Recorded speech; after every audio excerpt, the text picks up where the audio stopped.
Okay, so good morning, everyone. Thank you so much for joining in today.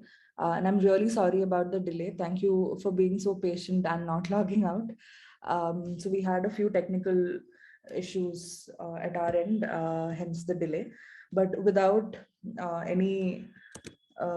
taking your time, I'll just introduce Rishika and she can just take it from there.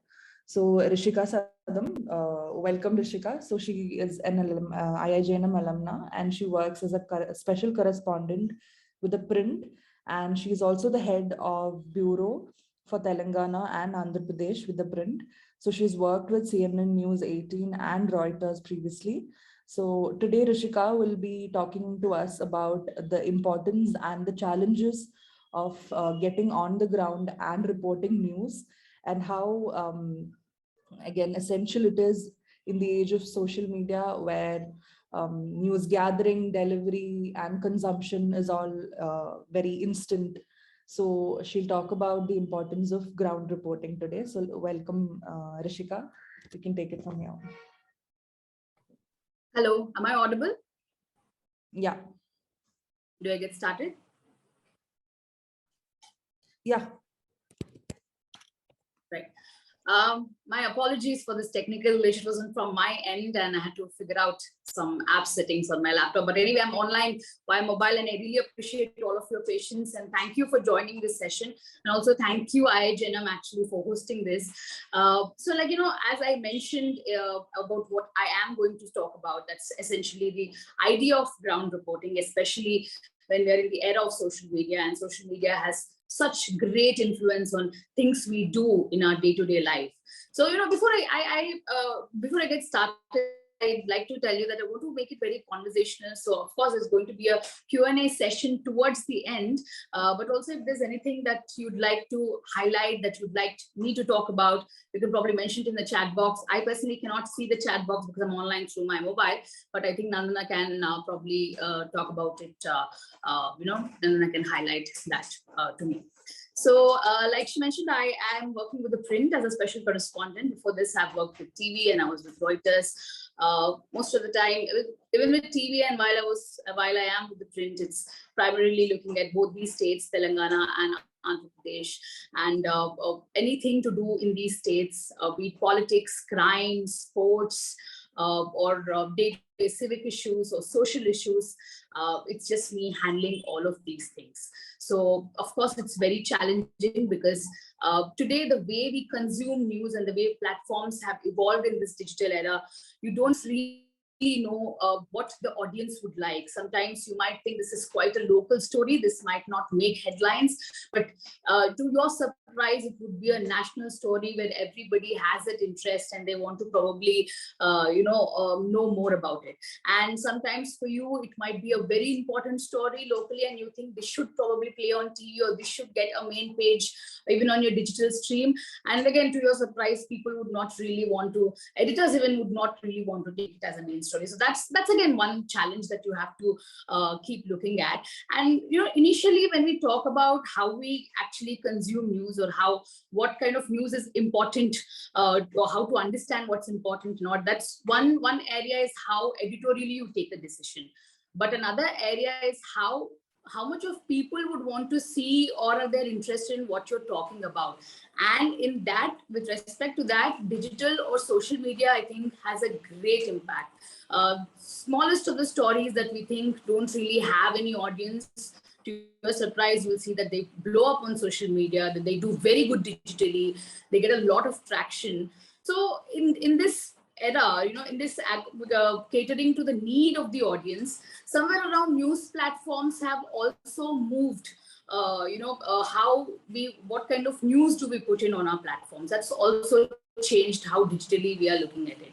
Now, I'm going to cut the jargon. I'm going to give you some experiences that I've faced as a reporter, the challenges which I still face today, because let's face it, social media has become a very, very powerful tool in how we our day-to-day lives go, be it in any profession, and especially when you're in media, when you're putting out stories, people who are following you as an individual or a reporter, an organization, want to see more of you. They want that they want a face to that byline. They want to see in-depth stories from you. So before I come to how powerful the tool has been for me or any other journalist, or how challenging is it for us to balance that as well as do ground reporting, I'm going to just give you a few examples, just talk about my experiences. The reason why I said ground reporting becomes very important or very essential is somewhere around the growth of it's so easy. I mean, you want to order something today. Is there anything that you cannot order online via an app, be it medicines, food? There's this apps that deliver stuff from point A to point B. So imagine if technology can take over so much, what has it done to news? I'm going to be very frank and real here. It has come to such a point where you can probably sit in your room and your WhatsApp will give you all kinds of information, your videos, your information. You can contact the police over WhatsApp. You can ask them for a quote and you're done. The story is done.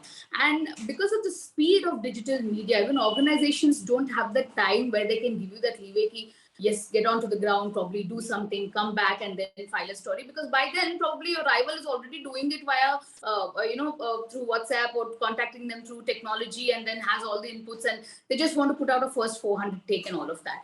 But what differentiates you and why must you always prioritize social media? Again, one thing is, it's not always possible that you get onto the ground while others are quickly putting out reports, because we are in this era of breaking news. The speed is very, very important, but so is accuracy. So there's some examples that I wanted to give you why ground reporting becomes very essential, and how much of difference is there in ground reporting from what we see on social media. Just a quick on a lighter note, there's a video, I don't know if any of you have seen. It's a joke, actually. A Hindi regional channel, a reporter from a Hindi regional channel in some part of the country is covering floods. So you see he's doing a piece to camera, the reporter, which basically is a wrap-up of, the report that you file from ground. And because you're a television channel, reporter, it's a piece to camera. So the reporter is neck deep in water because it's a flooded area, and the camera person shooting it. So he explains how it's all flooded and everything is like, there's neck deep water, there's so much of difficulty. And then the piece to camera is over, the camera person says cut, the reporter says cut, but the camera person doesn't switch off the camera. Then we see the reporter gets up. So the water is not actually up until the level of his shoulder or neck, but it's actually up until knee. But he's already recorded it, showing us it's at the level of the neck, and then the entire report goes. And if you see that probably on social media or somewhere digitally, you would think that's a situation. No, that's just a joke that I want to tell you. That's not the case always. But there have been instances. For instance, I'll tell you one experience that I have had.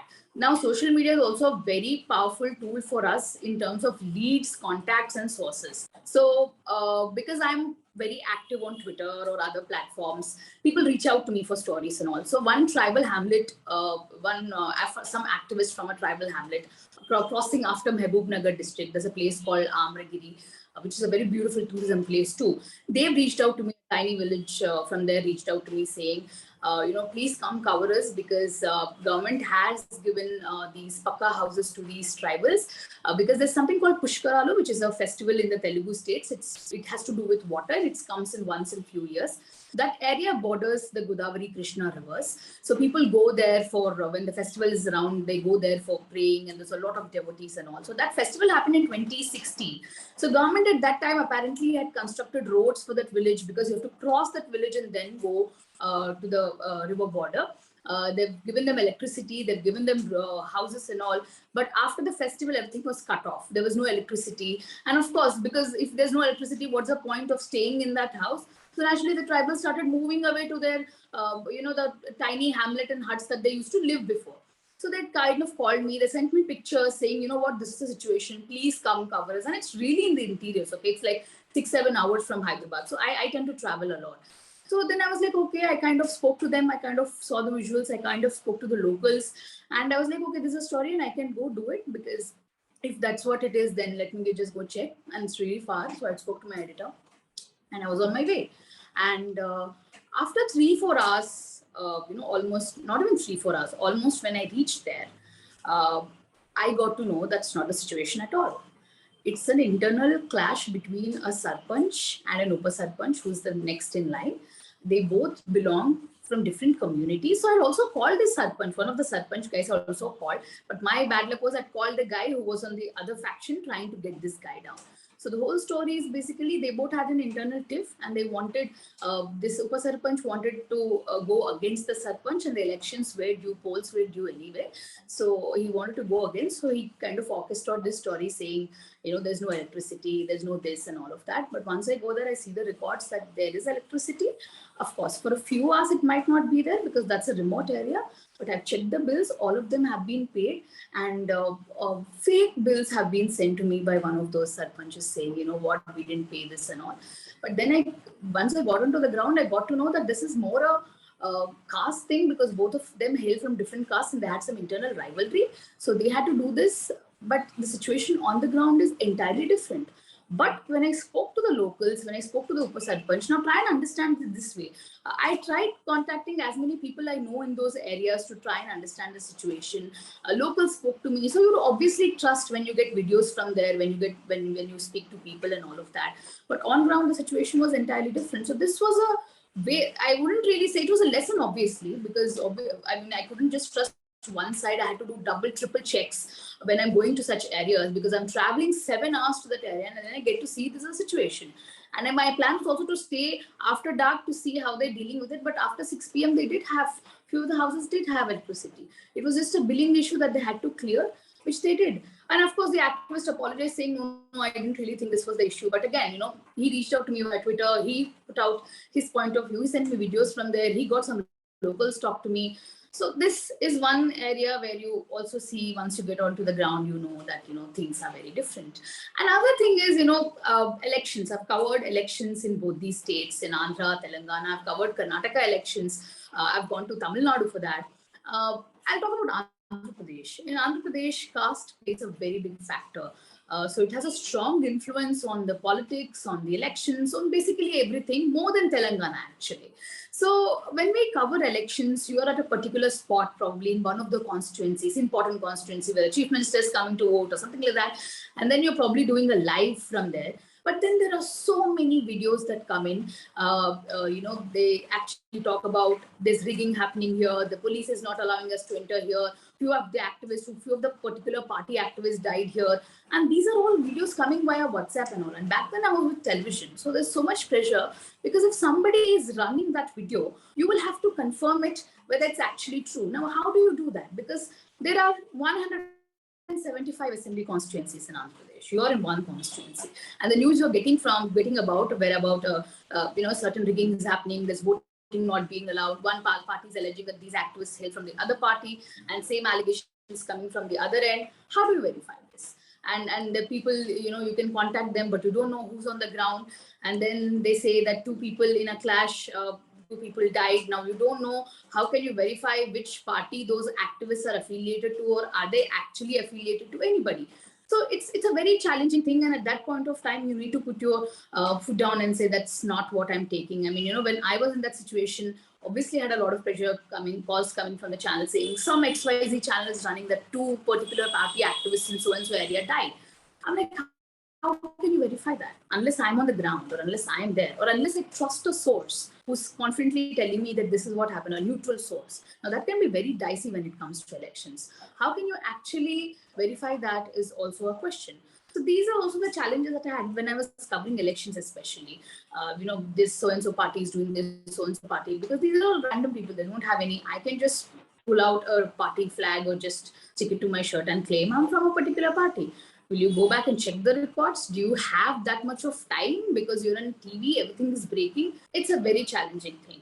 Yeah, you will have some sort of argument with the editor talking about this may not work, this will not work. But it's very, very important to also, make sure that you either have a strong source on the ground, or you actually, are there at that point of time and you can verify. And the pressure is a lot when you are, not taking such reports actually. Even floods for that matter. But, when Andhra is more, coastal areas are more prone to floods. And every year when there are floods, we get videos which are 4 years old saying this is the video, this happened in Srikakulam yesterday. And it's a huge area, right? Unless you know some local, and it's a very tiny video. There's no landmark there. There's no signboard to show. Those are things that you can at least use to check how recent the video is. Is there a signboard or is there something else? If you cannot get onto the ground. So, these videos keep coming and there's no way to verify it. And they're like, this happened in Srikakulam, this happened in that coastal area. There have been cases when reporters have tweeted it, when reporters have run that, and then after 2-3 days, there are, unfortunately, we have these fact-checking handles now, which is a good thing because there's so much of fake news on social media that keeps spreading like wildfire. But unfortunate for journalists that your work is being fact-checked by somebody. That's the irony here. But then there are fact-checking handles which verify that these videos are 2 years old, but by then people have seen it. But by then they're already on WhatsApp. Now, this is also another challenge. There's nothing much you can do because only thing is you can probably maintain contacts in those areas or on the ground or on the source that say he or she can confirm that this is right or wrong. Now, how will you get these sources? That is where ground reporting comes in. That is where you have to travel a lot. You have to make sure as many chances as you get, you are on the ground. Another example I'll give, this is from my college days actually, from IIJNM, how ground reporting also helps in stories. Back then, Twitter, Facebook was not so much as it is now. So at IIJNM, we had these 2 to 3 days of field reporting where it's mandatory for you to get onto the field. The college drops you at a particular point, and then you probably, work around for your story on the field, get back to the college, and then you have 2 more days to file the story. That's not how it works in mainstream, though. You don't get days, you don't get hours. You don't even get hours to do your story. If it's breaking, it's just a couple of minutes that you have to put it out. So when I was at college and we had these field trips, they used to get dropped at a certain point.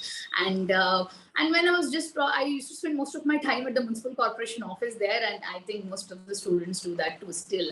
So that's where I met one RTI activist when I was casually sitting, and he observed me that I come here every day for 3-4 days.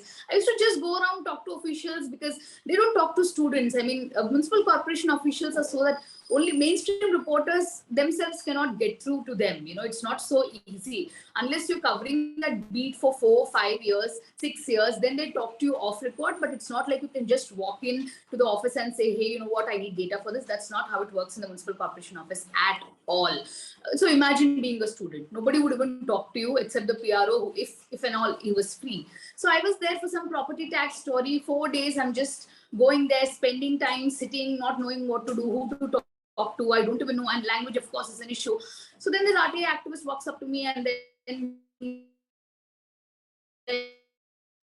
I've been seeing you for 4 days, what are you doing here and all? And then I tell him I'm a student, and then I filed an RTI on how many schools in Bengaluru had this anti-corporal punishment committees, which is mandatory for private schools to operate. And the RTI showed around only 35% had them or whatever. So data is also important, right? When you have data, it becomes a solid story. 50% of your story is done there. That's one example. Another time also, when I was walking, probably waiting for the shuttle to come back to take me to office, I was waiting in a parking lot of another area. It did seem like a normal commercial parking lot. There were offices there. So after 3 days, the watchman starts talking to me, and then I ask him about the parking lot and all. And then he tells me this is not really a parking lot. It's a BBMP playground that's been converted into a parking lot. And if you go check other areas too in the city, I'm sure it'll be encroached by a local temple. It'll either be, the maintenance is so poor that you cannot really get children there. So then I was like, okay, this seems interesting. And I pulled up a few playgrounds there, and then I started going, and that became another story there, that there were many playgrounds in such a condition. Now, these are all stories when I was a student, just imagine that you don't really have any contacts, any sources, your source is only internet, you're pulling up some stories going there. So these are something that I picked up from the ground. Another thing also, our most recent story, what I say is, some source of me, this is also because I've traveled to that area before and they've reached out to me, in the outskirts of Nalgonda district in Telangana, there's a tribal hamlet called Kotta Nandikonda. So somebody from there reached out to me saying, there's a boy here. This was during peak COVID time, 2021, when we had second wave. So I was on roads for 15, 20 days, traveling across Telangana and Andhra Pradesh to do stories, which I will also discuss how that happened.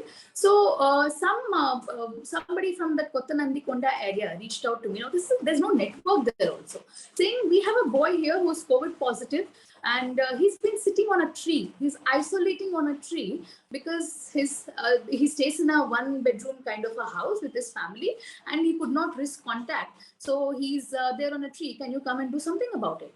I was like, really? So then I was like, can you send pictures? Because I again, I didn't want to have that experience where I go there and then they just do it for the sake of, news coverage or something like that. But then he's like, no, he's been sitting on a tree. Then I talked to the boy. I don't think I understood he was a student from Hyderabad, but a native of that area. So because I had to recheck that, I told somebody, a middleman, saying, can you also confirm? Because if I'm traveling that far, it makes sense that it's actually accurate. So the middleman turned out to be, he leaked it to some other journalist, this story.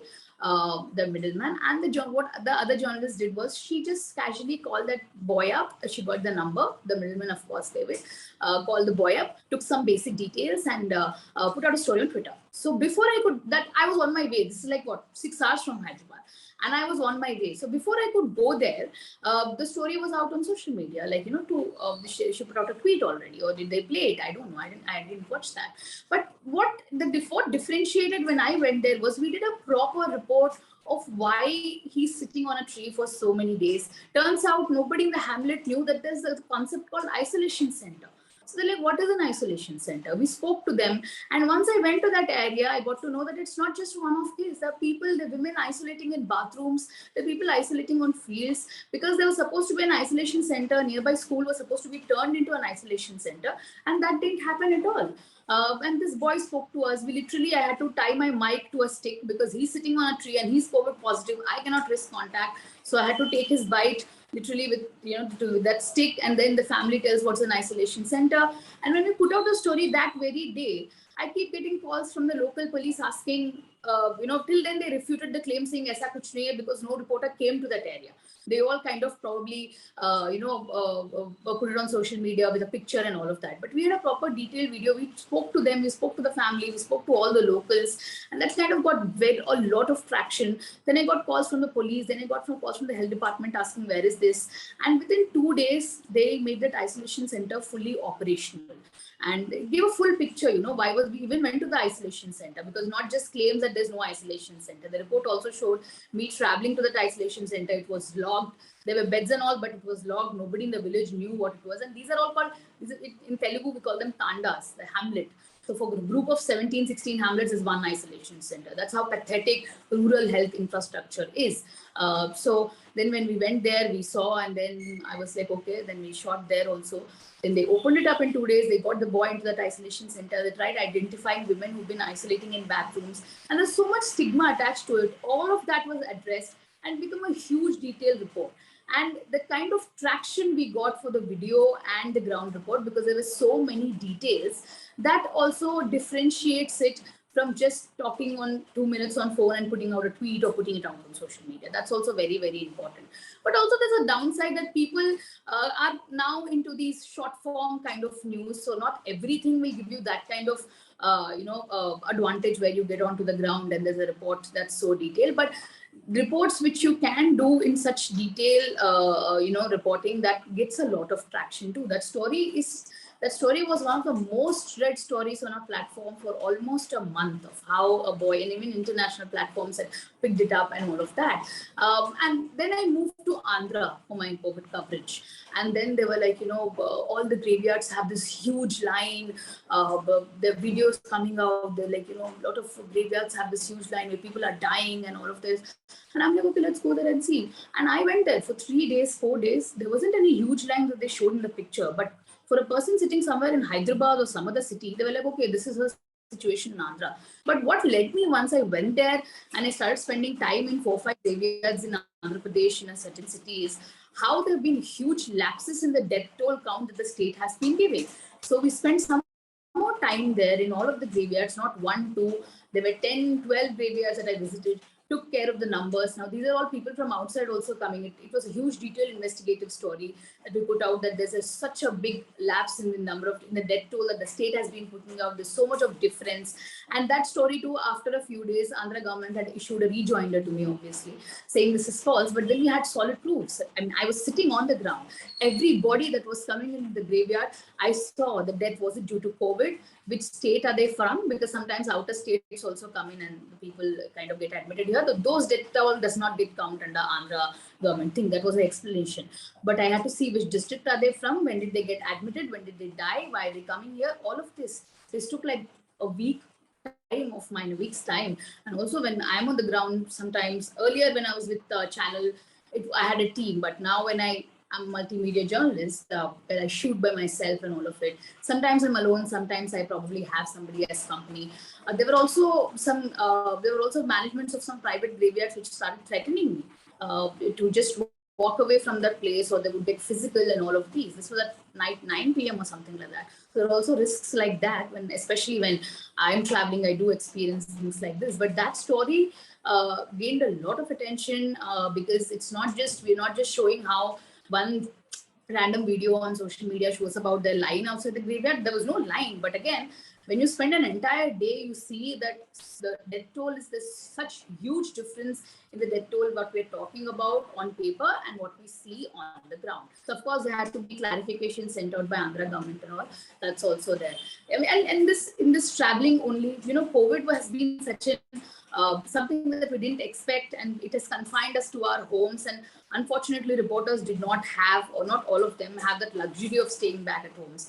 The more you get out into the ground, the more you got stories, because as much as the administration struggled to deal with the pandemic, people also didn't know what this was. I'm sure all of you might have heard about this, that the viral thing, that Anandaya's herbal medicine from Andhra Pradesh. There was a traditional medicine practitioner in Nellore district in a village, Krishnapatnam village, closer to the port.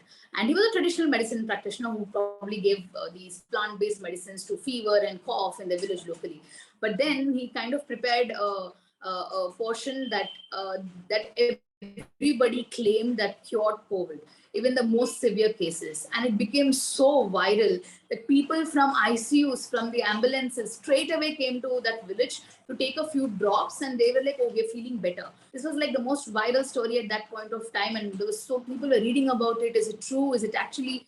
He claimed it cured COVID. So I had gone to that village to see. The issue became so big that the police had to cordon off the entire area, not allow any outsiders. So, I mean, when I went, I met software employees who had parked their vehicles 3-4 kilometers away, walked to the fields to sneak into the village, and they were ready to pay 30,000 for a portion of that medicine, because one of the family member was in the hospital in an emergency. Now, there was no proof at all to show that this medicine worked. The department had not claimed anything. The department had not verified anything. But it is just a belief of people, because we were all so desperate at that time. So I had gone there to that village. I'd spent a day and two. Then I realized that these people had stopped wearing masks. I mean, leave outsiders. They went crazy about this medicine. Till date, I get messages from other countries, not just within the country, from other countries like Spain or everywhere else. They're like, can you arrange this medicine for us? And I had to tell them, listen, this is just a herbal medicine and there's no proof to work. Till day that happens, almost a year after. Imagine the craze at that point of time. My DMs, my Twitter was full of this after we did the story. So we went there, we did the story. There's no proof absolutely to show that the medicine worked. But the people of the village trust him so blindly that they stopped wearing masks, and they told the local Gram Panchayat that they're not going to take any kind of vaccination, because they apparently have seen cases where people were about to die of COVID, and this traditional medicine, after consumption, it has become better. They called the children back from cities working in Vijayawada or Hyderabad or wherever. Software guys, they called them back. They were like, agar aapko COVID hua to come back, we are going to give you this medicine. So they all decided not to take vaccination also. And it was a task for the Gram Panchayat to convince them, because they were very stubborn, and there was so much of hatred in the village against media, because after this kind of craze and attention to the story, Anandaya was taken away from the village and kept somewhere private under government's custody, just to avoid any kind of untoward incident. So they were so angry. They were like, okay, this medicine cures us. We're not going to take vaccination. So when we put out the story saying these guys are not ready for a vaccination and these guys are not ready to wear a mask, that's when the Andhra government had reacted, saying, you know what, deploy special teams to the village, try and convince them to take vaccination, and make sure that all of them have masks. So I went back to the village after 2 weeks of me putting out a story. That's when they're still not okay wearing masks, but again, the police had told them if any outsider is coming, you have to talk to them in a mask. So such things, it's a different take on a story. The more you travel, the more you get to know. And once you go to a certain area and come back, you make contacts. That's how you network. Otherwise, it's not possible to sit at one place and try and get contacts in a Mehboob district or a Khammam district or, Vijayawada. Unless you get onto the ground, show people your face, show them back the stories that, hey, this is what I did. I came, I spoke to you, and this is what I did. Only then you can probably expect them to be in touch with you. And, there was another thing that when Omicron wave had come, Anandaya had again claimed that probably, I'll try and get another medicine that will work for Omicron and all. And at that point of time, all I had to do was contact people I met from the village at that point of time. And they'd given me all the details of what he's claiming, what he's not, because at that point of time, I could not travel. So every time you go to a certain location and probably come back, you network. That's very, very essential for reporters, for journalists, because it's all about your contacts, your sources. Your contacts and sources make you a good journalist and not. Social media, again, is a great tool. Today, I'll come to that. But when you go on to a certain area, especially a place which is not explored, you talk to more number of people, you observe things, you give them your number, you take the number, you just tell them that I'm doing this work, and they will be in touch with you. And that's how you will probably grow your contacts and all of that. I do see that the people interested in asking some questions. And then please do tell me if I'm exceeding the time allotted for speaking and if we can take Q&A. But if that's not the case, I can go on for a few more minutes. I think we'll take a few questions and then you can just wind up with your maybe observations or whatever. So Kirti Giridhar has a question. So Kirti had her hand raised as well. So Kirti, if you want to ask. Yes. Am I audible? Yeah, so ma'am, you talked about the importance of ground reporting. So I always had this query that as a journalist, like how can we deal with the pressure that we feel with politics? Because these days, people's impact has completely changed towards media. They're always having a pessimistic view that, journalists are always portraying the negative news. So how can we deal with it and have a good relationship with people while helping them as well and deal with the government as well? Because the way you spoke, you are so confident, and I'm preparing for my master's in journalism only. So you're the first person that is giving me a positive impact about making changes in media, because I really want to become a voice for people when I put my views out there. See, I'll tell you one thing. There are no good relations with people. You can't really have good relations or make that kind of, you can't make everybody happy. I'll tell you my experience also. I get trolled every day on social media. Every day I put out a tweet. There's one, if I put out a political tweet, because primarily I do a lot of political coverage day in, day out. I put out one political tweet, say regarding party A. So if it's a positive tweet of party A or positive, just what they said, party A said XXX. This party B ready to, fire bullets at me saying, you're a paid journalist. How much did you take from them? You only tweet their point of view. Why don't you tweet our point of view? This is a daily affair. It's a daily affair. But you must understand your job here is not to keep everyone happy or have those relations. Especially with politicians, you can never. It's a give and take relationship. You're covering a story, you're doing something. They may like it, they may not like it. You have to decide how much of that story needs to go to the public. Because like you said, you wanted to become a voice of people. So when you're becoming a voice, you must understand that so many people, once they start trusting your work, that credibility really matters. So in that process, will you upset a lot of people? Definitely. But do you have to have thick skin and go ahead with it? That will be part of your job. And that will come over a period of time. There was a point when I initially came on Twitter a few years ago. It's been over 8 years I'm in this field. So it's been over about 4 or 5 years I'm active on Twitter. So initially when I was on Twitter, and one troll used to bother me so much. I'm like, oh God, did I do something wrong? Was this story wrong? But today I wake up 60% are trolls. So if you want to, your whole and soul focus should be, what am I doing for the story? And how neutral am I presenting it to the people? And once you learn to stand up for your own story, once you learn to believe in it, There'll be people who will appreciate it. There'll be a large chunk of people who will call it fake. You have to stand by it. And again, this is going to be tough, but it will, over a period of time, once you start working in a newsroom, you will get it. I hope that answered the question, actually. Yes, ma'am, it did. Yeah, so Chandrasekhar has a question. So he is asking you to sort of talk about your experience with CNN IBN. Okay. So I was with CNN IBN for 2 years before I got an offer from ThePrint. I always wanted to be a TV journalist. In fact, when I joined IIJNM, my whole and sole focus was, I still remember in my interview, my college interview, when they were asking me, what branch are you interested in? I'm like, you know what, I just want TV. I just want broadcast as a branch, because there's a huge demand for broadcast as a branch as such. And they were like, please tell me if you have a vacancy there. Otherwise, I have to go to another college which has broadcast. They were like, can you relax and finish your interview first? So I was that particular about TV. So, and growing up, even when I was in my graduation and all, I used to write for The Hindu as a column. And then I did a program for CNN IBN as a citizen journalist, where they liked my story and they did an honor show with it. And years later, I happened to join the channel as in charge for both the states. So yes, there was a lot of exposure. And I had come in when I joined CNN, I'd come in straight away from Bangalore, from covering at Reuters, covering US markets. So it was entirely different. Like, I was picked up from one area and thrown into another really rusty, rough kind of area, because TV reporting requires you to be on the field. There's no, okay, she's a woman reporter, let her send her first. Aisa kuch nahi hota hai. You have to push through, you have to get your bites, and TV is very fast, right? Like, every minute somebody's playing something, you need to be at the top of it.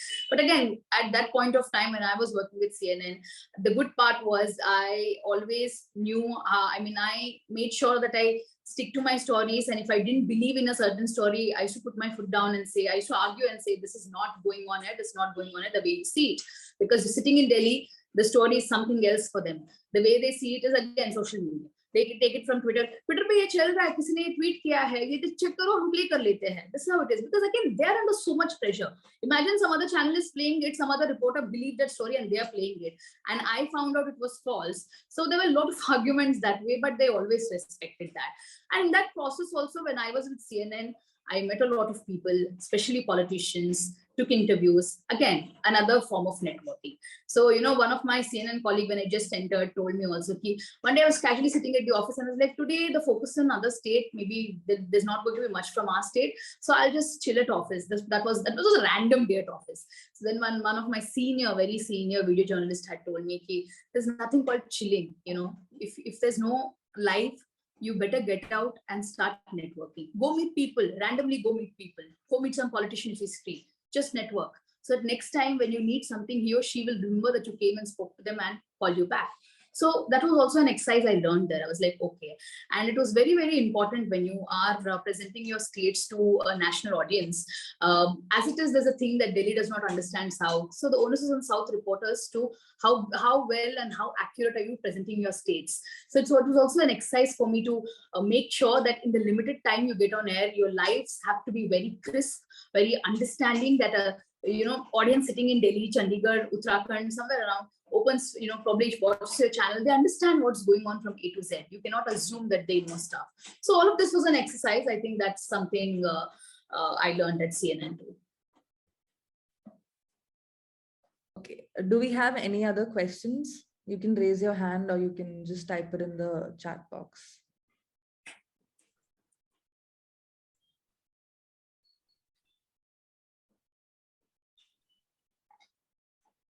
Okay, while we're waiting, I have a question for you. Oh, please.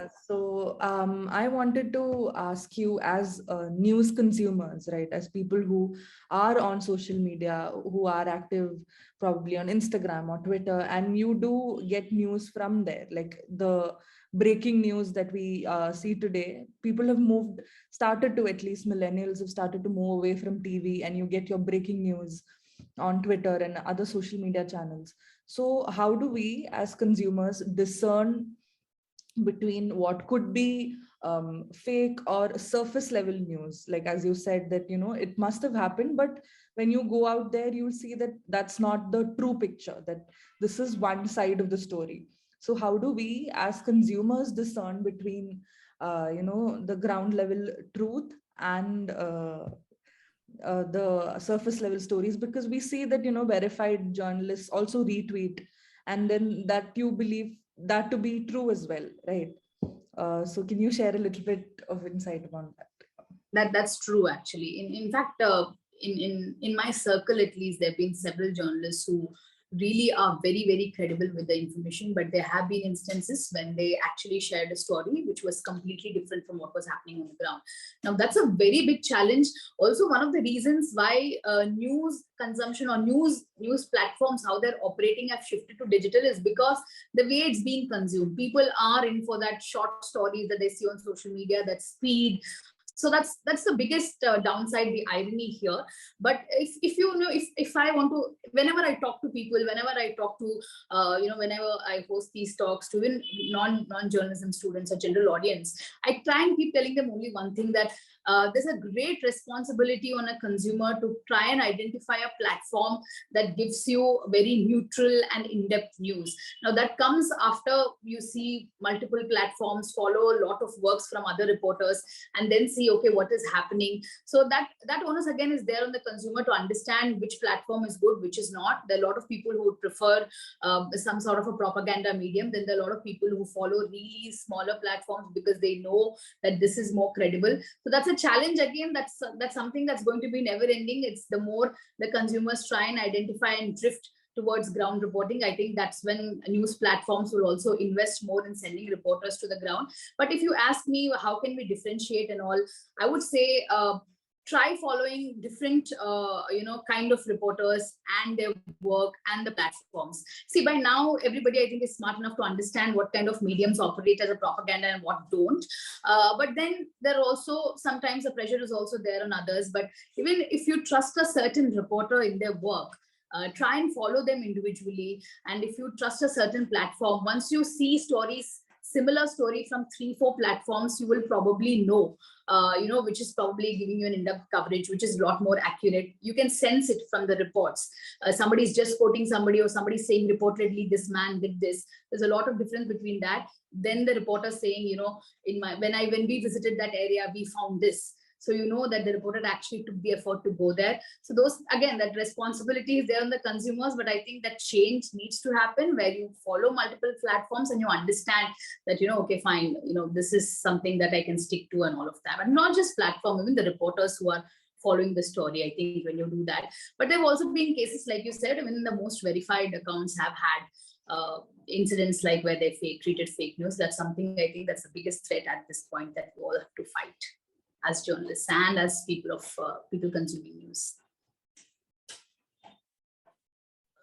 Okay, Kirti has another question. Ma'am, according to you, what are the sole qualities a journalist should have, as you have been in this field for a long while? Sole qualities. It's a process. You will start learning. You will probably start, knowing them once you get onto the field and all of that. But initially, I think there needs to be that curiosity in you. Why is this happening? Why is this happening? Where is this taking me? Why is this? When I meet a new people in a family crowd and all of that, and when somebody introduces me to a new person, that habit is so inbuilt. I keep asking so many questions. Okay, what do you do? Where do you study from? And all of that. It might be annoying to people, but then broadly, that should be a quality in you to be very curious about things. Why is this happening? What is this leading to? Why is this not way? Let's try and understand this. So curiosity will lead to a lot of stories. And also, you need to be thick-skinned once you're in this profession. That you will learn over a period of time. I think college itself will do some part of the job, and once you enter mainstream, you'll realize it's a lot different from what you learned in college. Again, that's there with every profession. But once you start working, you will develop how thick-skinned you are. And networking, do not please shy away to talk to people. Do not shy away to pick up that phone and call up people and just talk to them for a few minutes. Because the more you talk to people, the more they'll realize the more you're in touch with them, and then they're like, okay, fine, she's probably interested in a story and I might help. Hey, I know her from this area, so probably I might help. So 2-3 things I would say at this point of time: curiosity, and do not hesitate to talk to anybody, any field, anybody. Just be curious, talk to them. You may never know who's going to be of help at what point of time. And you need to be that news junkie. Wake up in the morning, you're sleeping, your mind needs to be around news, and it's not a habit, it just have to become a way of life. And then probably I think things will become a little easier for you. All right. So Manjali has a question. So she wants to know if you think social media industry can take over print industry with regard to the vernacular factor. Can you explain a little bit? So Manjali, do you want to ask the question yourself? Hello. Yeah, go ahead. Hello, ma'am. Am I audible? Yeah. Ma'am, I wanted to ask, like, the print industry, like the social media industry can ever take over the print industry, like keeping the vernacular, like different regions have different kind of languages. So can the social media industry, like the reporting we see on social media, can ever take on the print industry? Here I'm trying to understand, by social media, you don't just mean social media, you're talking about digital also. Am I Yes, right? ma'am. Yes, ma'am. See, it's an unfortunate thing that fortunate and unfortunate both ways, that we've as an entire ecosystem, we have moved towards digital. Not just in journalism, but everywhere else. You are looking more towards digital. But can it completely take over print industry? I will still disagree to that. Till date, I wake up and read some of the local paper news. I speak Telugu, so I can read and write and speak Telugu. So that's also something that I would like to say. Whatever region you're from, make sure you know that language. It's no excuse that you say, I don't know this language, but I belong to this state. And then people are like, then why are you from that state? It's very important to know your cultural roots and this thing. It gives you a better idea, because you're presenting your state to another audience. Somebody from, if you ask me about Telangana, and if I tell you about Telangana, I should know in and out about language, culture, everything. So yeah, coming back to your question, actually, can it completely take over digital medium the way vernacular reports have been there, regional reports have been there? I think it's still a little bit too soon to say that, because local reports and local newspapers still have that audience, the people who might be very active on Twitter and all of that, but still prefer to wake up and read local newspaper. And once you pick up a local newspaper, there's so much of news, there's so many things that you get to know happening across the state. Not everything makes it to digital. So I think that is still there. But did the margin decrease over the last few years? Definitely yes. Was it a lot better 3-4 years ago, when the number of people who picked up newspapers, especially vernacular and regional, did they read a lot more than what they're doing it right now? Yes. Is that also why regional platforms are moving towards a digital, where they're putting these e-papers and all of this? Yes. But will it completely take over? I think only time will tell. But the change is slowly happening. Ashwin has a question. So he's asking, what's best for terminating fake news? Media fragmentation or media concentration? It's a heavy question. Ashwin, you'll have to be a little more specific than just... Do you want to ask the question yourself, Ashwin? Ma'am, actually, I'm in a crowded place right now, so there would be a lot of ambience, so that's why I'm not asking. There's not much of ambience coming in. Go ahead. Ma'am, like we have seen the rise of so many news media outlets. So like, as you said, and as Nandana ma'am also asked the question that, like, how do you get to choose which is the best organization for a reader to consume their news? So in that scenario, what would be best for tackling fake news or news that is biased or not objective? So for that, there should be a lot of media organizations where people can go to and like search from a wide range of perspective, or like there should be a concentration of media, like few media outlets running the news who are credible and like who provide the correct information at the right time. Thank you, ma'am. So from what I understand, there's no question of should there be a lot of media or should there be very a cluster of media here. We already do have a lot of platforms giving news. There are web TVs, web channels which don't have a face, but they pick up news from here and there. They pick up news from reporters who go on the ground and tweet and then source it and give it to them. So we are in this very dangerous ecosystem at this point of time. But again, if you come back to the question of how, as the consumer, can I trust this platform, that's a very big challenge. I cannot see, if I say, hey Ashwin, go follow ABC, somebody from the audience might say, probably you're biased towards ABC because I agree with DEF as platforms. I'm not agreeing with what you are pointing out. So it's a very subjective thing of how I can tell you should a particular media be followed or not. But I would only say, once you expose yourself to a wide range of media, as a user, you will try and see, probably you will understand, you got that sense that, what is being shown as propaganda, what is not being shown as such. And on Twitter, we also have a lot of fake news busting platforms, which kind of again and again show you what was fake news, which was carried on a certain platform and that was busted later. There are officials who tweet and tell you this is not what happened. So that should give you a sense, actually. And like I said, when you individually follow the reporter, their work, there are a lot of reporters who tweet or else who talk about their experiences on the ground, which may not make it to the story. They might talk about what they saw on the ground, and also that gives you a better picture.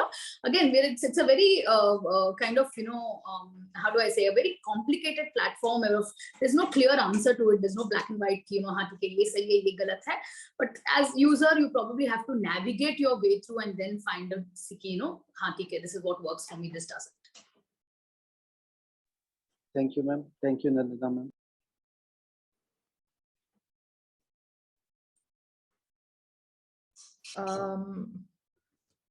So we can take one last question and then we can, I think, wind up the session. I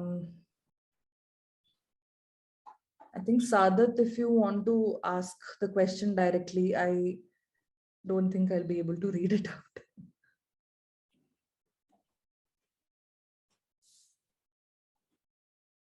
Sadat Ali Qureshi, are you there?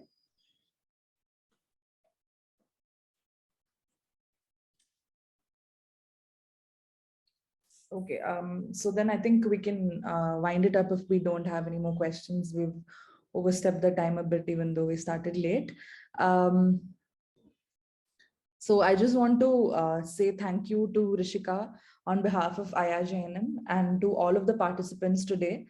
So even though we were a little bit late, thank you for hanging on, and thank you for being there till the end and asking so many questions. So thank you, Rishika, for being part of this session today. It was really insightful, and these are the kind of stories that you hear only from journalists who have worked in the field for many years. So thank you for taking out the time, and thank you to all the participants as well. Thank you. Thank you for having me. Thank you.